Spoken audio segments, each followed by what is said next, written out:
तो मैं आपको आपकी जिंदगी के लिए छोटे छोटे कुछ 4 नियम बताना चाहता हूं और ये 4 नियम का पालन आप सब करिए।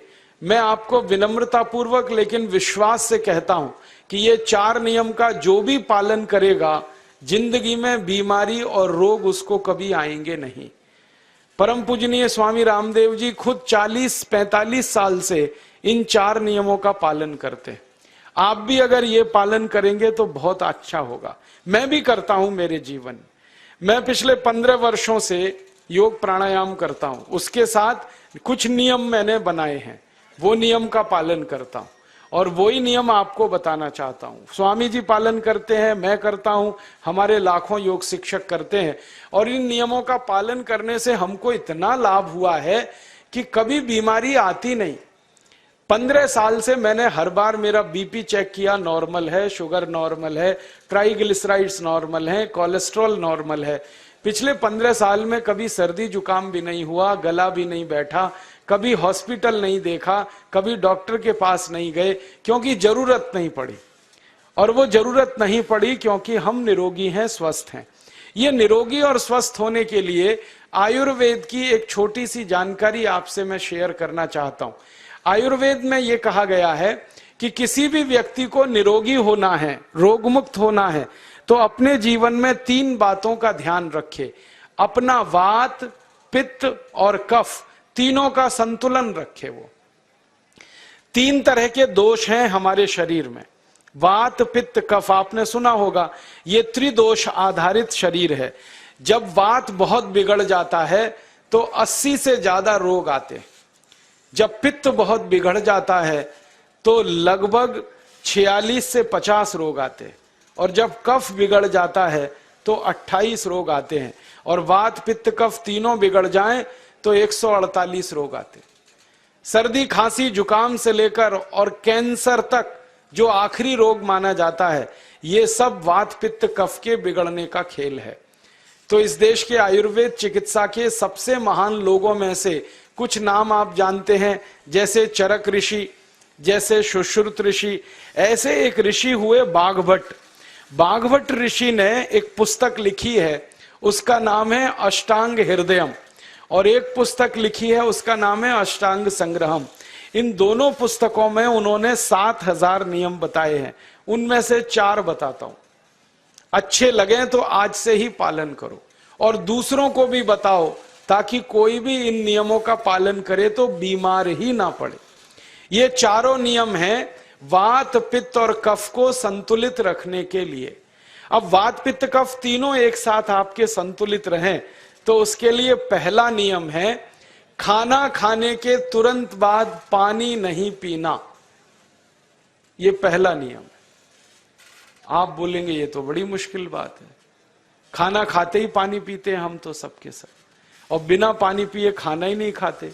कई लोग तो खाने से ज्यादा पानी पीते हैं, खाना कम खाते हैं, पानी ज्यादा पीते हैं। ये खाना खाने के बाद पानी कभी भी नहीं पीना, क्योंकि महर्षि बाघभट्ट कहते हैं भोजनांते विषम वारी, माने भोजन के अंत में पानी पियो तो जहर के पीने के जैसा है। इसलिए वो कहते हैं कभी भी खाने के तुरंत बाद पानी मत पियो। अब आप मुझे पूछोगे क्यों नहीं पिए, कारण बता दो। कारण मैं बताना चाहता हूं सरल भाषा में। हम जब खाना खाते हैं ना तो पेट में सारा खाना इकट्ठा होता है। पेट में एक स्थान होता है, उसको हम कहते हैं जठर। संस्कृत में, हिंदी में जठर कहते हैं, अंग्रेजी में उसको एपिगैस्ट्रियम कहते हैं, हिंदी में कुछ लोग उसको आमाशय भी कहते हैं। ये जठर छोटा सा स्थान है। आपके पेट में नाभि है ना, उसके लेफ्ट साइड में बाईं तरफ छोटा सा स्थान है। सारा खाना आपका इसी स्थान पर आता है। जो भी आप खाते हो, रोटी, चावल, दाल, सब्जी, दूध, दही, कुछ भी खाओ, सब कुछ जठर में आता है। अब जठर में जैसे ही खाना इकट्ठा होता है तो उसमें आग जलती और उस आग को कहते हैं जठर अग्नि, मिला के बोल देते हैं जठराग्नि। आप जैसे ही खाना खाते हो पेट में, जठर में अग्नि जलती है, वो अग्नि खाने को पचाती है और अग्नि खाने को ऐसे ही पचाती है जैसे रसोई घर की अग्नि खाने को पकाती है। आपके रसोई घर में आप अग्नि जलाओ, उसके ऊपर दूध रख दो, दूध में थोड़ा चावल डाल दो, अग्नि जब तक जलती रहेगी खीर तब तक बनती रहेगी। आप घर में अग्नि जलाओ, उसके ऊपर पानी रख दो, उसमें दाल डाल दो, दाल की पकने की क्रिया तब तक चलेगी जब तक अग्नि जलेगी। ऐसे ही पेट में होता है, जैसे ही आपने खाना खाया पेट में अग्नि जलती है, और जब तक अग्नि जलती है तो खाने के पचने की क्रिया चलती है। जैसे रसोई घर में खाना पकाते हैं वैसे ही पेट में भी खाना पकता है, इसी को हम पचने की क्रिया कहते हैं, अंग्रेजी में उसको डाइजेशन कह देते हैं। तो आपने खाना खाया, पेट में अग्नि जल गई, अब वो खाने को हजम करेगी, पचाएगी। अब मुझे एक प्रश्न का उत्तर दो आप, कि जैसे ही आपने खाना खाया पेट में अग्नि जल गई और वो खाने को पचा रही है, तुरंत आपने गट गट गट गट पानी पी लिया और खूब ठंडा पानी पी लिया, बर्फ मिलाया हुआ पानी पी लिया, फ्रिज का पानी पी लिया, क्या होने वाला है? अग्नि जलेगी कि बुझेगी? अग्नि के ऊपर पानी डालो तो अग्नि और पानी की दोस्ती नहीं है, दुश्मनी है। पानी अग्नि को बुझा देता है। तो आपने खाना खाया, अग्नि जली, पीछे से गटगट पानी पी लिया, अब अग्नि शांत हो गई, अब खाना पचेगा नहीं, तो वो पेट में पड़ा पड़ा सड़ेगा, और सड़ा हुआ खाना 100 से ज्यादा विष पैदा करेगा, और वो 100 विष आपकी जिंदगी को नरक बना देंगे और जिंदगी भर आप बीमार पड़े रहेंगे। आपको मालूम है, कई लोग कहते हैं मुझे पेट में बहुत गैस बनती है। ये गैस उन्हीं को बनती है जिनका खाना हजम नहीं होता। कोई लोग कहते हैं कि मुझे पेट में जलन होती है, ये जलन उन्हीं को होती है जिनका खाना पचता नहीं। कोई कहते हैं कि मेरे पेट में एकदम गुम हो जाता है, फूल जाता है, ये सब वो लक्षण हैं जब खाना पचता नहीं। तो खाना पचेगा नहीं तो सड़ेगा, सड़ेगा तो विष पैदा करेगा, और वो विष आपको बीमार करेंगे। इसलिए महर्षि भागवत ने कहा, खाना खाते ही पानी मत पियो। समझ में आया? फिर आप बोलोगे कितनी देर तक नहीं पिए? कम से कम 1 घंटे तक। 1 घंटे बाद पानी पियो। आप बोलोगे जी 1 घंटा क्यों? ये जो अग्नि जलने की क्रिया है ये लगभग 1 घंटे तक ही चलती है पेट में, उसके बाद अग्नि अपने आप शांत हो जाती है, उसके बाद पानी पी लो। तो खाना अगर 10 बजे खाया तो 11 बजे पानी पियो, 11 बजे खाया तो 12 बजे पियो, 12 बजे खाया तो 1 बजे पियो, 1 घंटे बाद पानी पियो। अब आपके मन में यह सवाल आ सकता है कि खाना खाने के पहले पी लें क्या? हाँ पी लो, 40 मिनट पहले पेट भर के पानी पी लो। 10 बजे खाना खाना है, 9:20 पे खूब पानी पी लो, जितना पी सकते हो। 11 बजे खाना खाना है, 10:20 पे पी लो, खूब पानी पी लो, 40 मिनट पहले। आप और एक सवाल पूछ सकते हो कि अच्छा ठीक है, खाने के बाद पानी तो नहीं पिएंगे, कुछ और पी सकते हैं क्या पानी को छोड़कर? तो उसके लिए भागवत जी कहते हैं कि खाने के तुरंत बाद अगर पीना है तो दही की लस्सी पियो, मट्ठा। खाने के बाद अगर तुरंत पीना है तो फलों का रस पियो, गन्ने का रस पी लो, संतरे का रस पी लो, मौसमी का रस पी लो, अनार का रस पी लो। अब आप कहोगे ये सब महंगी महंगी चीजें बता रहे हैं, गन्ने का रस, संतरे का रस, अनार का रस, पैसे तो है नहीं। तो सबसे सस्ता रस है नींबू का ही रस पी लो, शिकंजी बना के पी लो, वो तो सबसे सस्ता है। तो खाना खाने के बाद या तो दही की लस्सी पियो या रस पियो। और एक तीसरी चीज है, दूध पी सकते। तो खाने के तुरंत बाद पीना है तो दही की लस्सी या मट्ठा, खाने के तुरंत बाद पीना है तो कोई फल का रस, खाने के तुरंत बाद पीना है तो दूध। पानी 1 घंटे बाद पियो।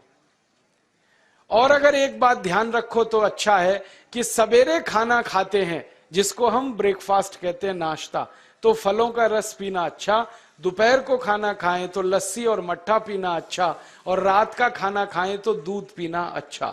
जो लोग इस नियम का पालन कर सकते हैं जिंदगी में कभी भी 80 रोग उनको नहीं हो सकते। वात पित्त कफ तीनों ही इस एक छोटे से नियम से संतुलित रहते हैं। तो ये पहला नियम मैंने आपसे कहा।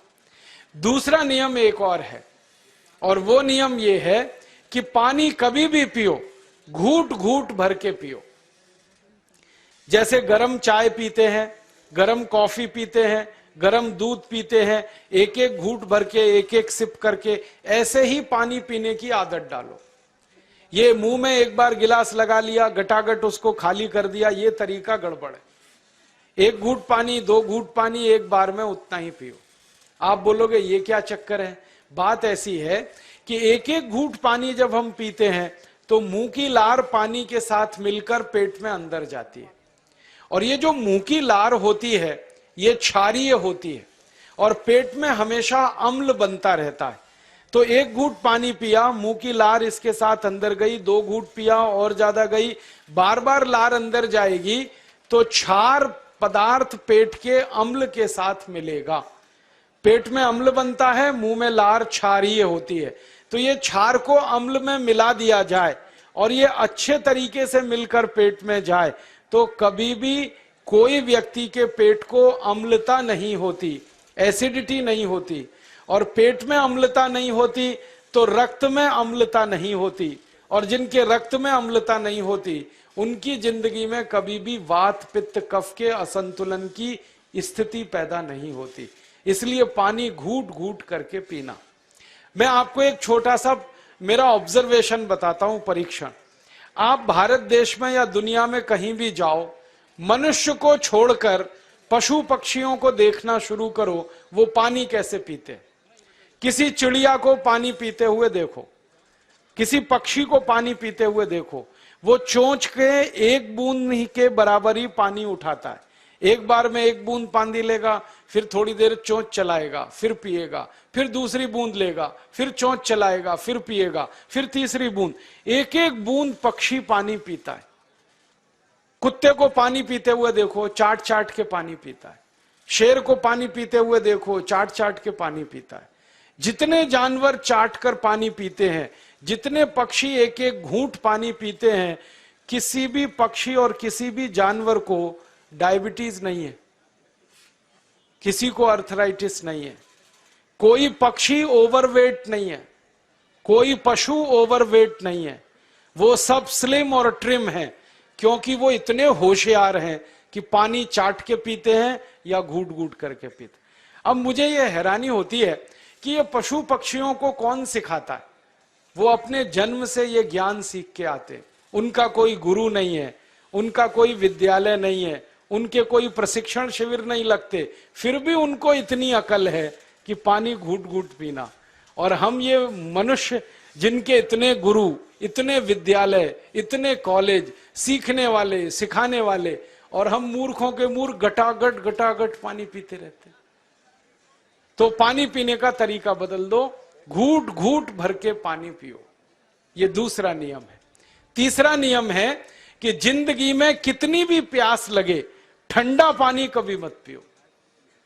बर्फ डाला हुआ पानी, फ्रिज में रखा हुआ पानी, वाटर कूलर का पानी जिसका तापमान बहुत कम है, ये कभी मत पीना। क्यों? क्योंकि शरीर आपका गर्म है और पानी ठंडा है। अब होता क्या है वो मैं समझाता हूं सरल भाषा में। पेट तो गर्म है, अब इसमें ठंडा पानी डाल दिया आपने तो अंदर झगड़ा होता है। और झगड़ा क्या होता है? या तो पानी पेट को ठंडा करेगा या पेट पानी को गर्म करेगा। अगर पानी ने पेट को ठंडा कर दिया तो पेट के ठंडा होते ही हृदय ठंडा होता है, हृदय के ठंडा होते ही मस्तिष्क ठंडा होता है, मस्तिष्क के ठंडा होते ही आदमी ठंडा होता है, और आदमी ठंडा होते ही राम नाम सत्य होती है। आपको मालूम है जब शरीर ठंडा पड़ जाता है तो घर में भी नहीं रखते, निकाल के बाहर सड़क पे रख देते। जो घर आपने बनाया अपनी मेहनत से, शरीर के ठंडा पड़ते ही निकाल बाहर करते हैं उस घर में से, और फिर चिल्लाने लगते हैं लेके जाओ, जल्दी लेके जाओ, इसको जला के आओ। माने ठंडे शरीर की इज्जत नहीं है। तो ठंडा पानी क्यों पी रहे हो भाई? बंद कर दो। कोई जानवर ठंडा पानी नहीं पीता, कोई पक्षी नहीं पीता। तो आप ये ठंडा पानी पीना बंद करो, सादा पानी पीना शुरू करो। और गर्मी के दिनों में बहुत अगर आपको तकलीफ है तो मिट्टी के घड़े का पानी पी लेना, फ्रिज का और बर्फ का नहीं पीना। ये तीसरा नियम है। और चौथा और आखिरी नियम है कि आप सवेरे ही सवेरे जब सोकर उठते हो तो सबसे पहले पानी पियो। जैसे ही आपकी आंख खुल गई तो पहले 2-3 गिलास पानी पी लो, उसके बाद आप टॉयलेट में जाओ। उठते ही पानी पियोगे तो 2 फायदे हैं। पहला फायदा यह है कि पानी पेट में जाकर बड़ी आंत को साफ करता है, और जैसे ही बड़ी आंत की सफाई होगी पेट पे दबाव पड़ेगा और आप संडास घर में जाएंगे, 2-3 मिनट में पेट आपका साफ हो जाएगा। जिनका पेट सुबह एक बार में साफ हो जाता है उनकी जिंदगी में कभी रोग नहीं आता। इसलिए सुबह सुबह उठते ही पेट साफ होना जरूरी है। और उठते ही पानी पियोगे तो मुंह की जो लार है वो पानी के साथ मिलकर अंदर जाएगी। सुबह पेट में एसिड की मात्रा ज्यादा होती है, इसलिए लार का पेट में जाना बहुत जरूरी है। इसलिए सुबह उठते ही पानी पीना बहुत जरूरी है। ये 4 नियम हैं आयुर्वेद के। पहला नियम, खाना खाने के 1 घंटे बाद पानी पीना। दूसरा नियम, पानी को हमेशा घूट घूट भर के पीना। तीसरा नियम, कभी भी जिंदगी में ठंडा पानी नहीं पीना। और चौथा और आखिरी नियम, सवेरे उठते ही सबसे पहले पानी पीना। 4 नियमों का पालन जो भी अपने जीवन में कर सकता है वो वात पित्त कफ तीनों को संतुलित रख सकता है। और जिसका वात पित्त कफ संतुलित है उसके जीवन में बीमारी नहीं आती है। और जो बीमार नहीं पड़ते हैं वो स्वस्थ और तंदुरुस्त और सुखी रहते हैं। उनकी जिंदगी का खर्चा कम होता है और देश का भी बहुत सारा पैसा बचता है। आपको शायद मालूम है या नहीं, 1 साल में हम जब बीमार पड़ जाते हैं भारतवासी, तो साल का करीब 6 लाख करोड़ रुपया हमारा खर्च हो जाता है उन बीमारियों का इलाज करने में। इसलिए इतना पैसा फालतू में हम खर्च करें हर साल 6 लाख करोड़, ये बहुत बड़ी रकम है। इससे बेहतर ये है कि हम बीमार ही नहीं पड़ें और स्वस्थ रहें, सुखी रहें। और ये 6 लाख करोड़ का जो खर्चा हम करते हैं बीमार पड़ने पर, अक्सर ये एलोपैथी की दवाएं खाने में खर्च होता है। और जो एलोपैथी की दवाएं हम खा रहे हैं, जैसे paracetamol, Baralgan, butazone, oxyphenbutazone, aspirin, Disprin, Novalgin, ये सब ऐसी खराब दवाएं हैं जो दुनिया के देशों में 20 साल पहले बंद हो चुकी हैं, भारत में धड़ल्ले से बिक रही हैं और हमको बीमारियों से ज्यादा गंभीर बीमारियों में फंसा रही। ज्यादातर दवाएं जो आप खाते हो वो किडनी खराब कर देती हैं, लीवर खराब कर देती हैं, आंतों में घाव कर देती हैं, विकलांगता आ जाती है, पैरालिसिस हो जाता है, ब्रेन हेमरेज हो जाता है, हार्ट अटैक आ जाता है। दुनिया में लगभग इस समय 84,000 दवाएं बिकती हैं और आपको सुनकर हैरानी होगी, उनमें से मात्र 117 दवाएं हैं जो काम की हैं, बाकी सब बेकार की दवाएं हैं। उन बेकार की दवाओं को खाकर हम 6 लाख करोड़ खर्च करते हैं। ये बहुत दुख और अफसोस की बात है। और ये 6 लाख करोड़ का खर्चा समाज के वो लोग करते हैं जिनको जिंदगी में हर समय अपना आर्थिक स्थिति को देख के चलना पड़ता है, जिनकी आमदनी बहुत नहीं है, जिनके घर में आमदनी के बहुत ज्यादा साधन नहीं है, उनको ये पैसा खर्च करना पड़ता है। तो कई बार क्या होता है, किसी का घर बिक जाता है, किसी का खेत बिक जाता है, किसी के घर के गहने गिरवी रख जाते हैं, किसी को कर्ज लेना पड़ जाता है, किसी को कर्ज लेकर दोबारा कर्ज लेना पड़ जाता है। मैंने इस हिंदुस्तान में पिछले 15 साल के प्रवास में देखा कि गांव-गांव के गरीब किसान कर्ज ले लेकर ये महंगी दवाएं खाकर इलाज करते हैं, डॉक्टरों को पैसा देते हैं, दवा कंपनियों को देते हैं, और वो पैसा फिर इस देश में से दूसरे देश में चला जाता है, क्योंकि अक्सर ये दवाएं बनाने वाली कंपनियां विदेशी होती हैं। तो हम 6 लाख करोड़ खर्च करें अपने खून पसीने की कमाई का, उससे अच्छा ये है बीमार ही ना पड़े, दवा खाने की जरूरत ही ना पड़े, तो हम सुखी रहें, स्वस्थ रहें। तो योग प्राणायाम करें, 4 नियमों का जीवन में पालन करें, बहुत आसान है आपके लिए।